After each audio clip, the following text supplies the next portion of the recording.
on ourselves to make a new website since the last one was clunky. It was very slow to make data, find data, and use data.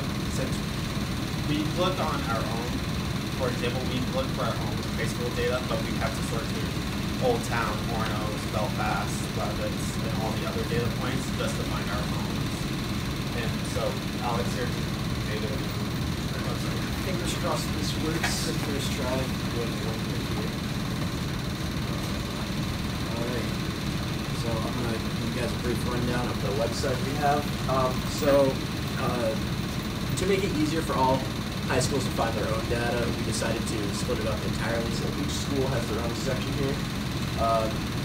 Just to look at ours. The benefits of having each school individually separated is that you can make graphs a lot easier. Everything is just there. You can see trends a lot faster. And the benefits of using a Google site for this is that all of these graphs we have right here will automatically update every single time new data is entered. We also made individual data entry forms for each school. Can't really see it because it's zoomed in, but so each school enters the data on their own sheet. Just sort of look at this here. Bangor Capstone, that's the stream we looked at this year. If we want to enter data, let's see that well. So this is also upgraded from the original data entry form where you can enter. There's a lot of problems with the original data entry form where some like really critical sections like site number or weather or just who's taking the sample, you could leave blank. So it would be lots of holes and you wouldn't know if there was a problem with it. There's a chance that you wouldn't know who did it or what happened. And there are also times when people will try to enter multiple sites into one question. So someone will put all of the site data that they gathered for the day in one response, which means that you can't really just copy and paste that into a graph.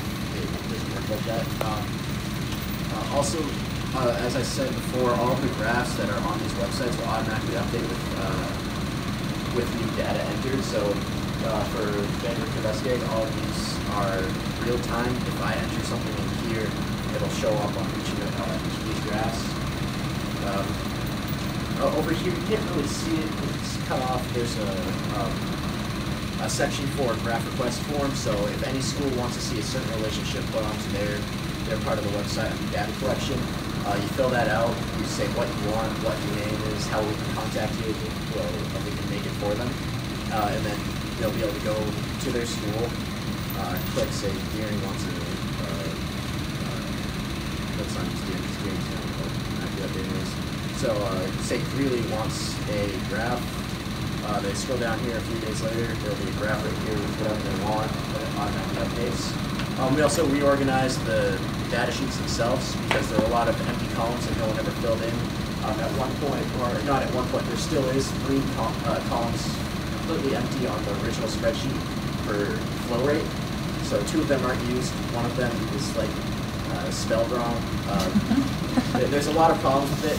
We also took it upon ourselves to individually sort all the school's data. So we went through the process of finding each and every data point for each school, putting it in its own spreadsheet, and then copying it over here. So any school that wants past data can just go over here and find it a lot faster than it would be if they were to dig through all of the old data for each individual one. Yeah, okay, I think that's pretty good. That's a gist of what the website does. If you have any questions, just ask me. Let's go back to presenting this. Hopefully this will come to the first slide. All right. You want to talk about these? These are examples of basic graphs for placing the website, like tomato versus age and town, all that. I think these might actually be the same ones we had on the Bangor. Yeah, I think it is.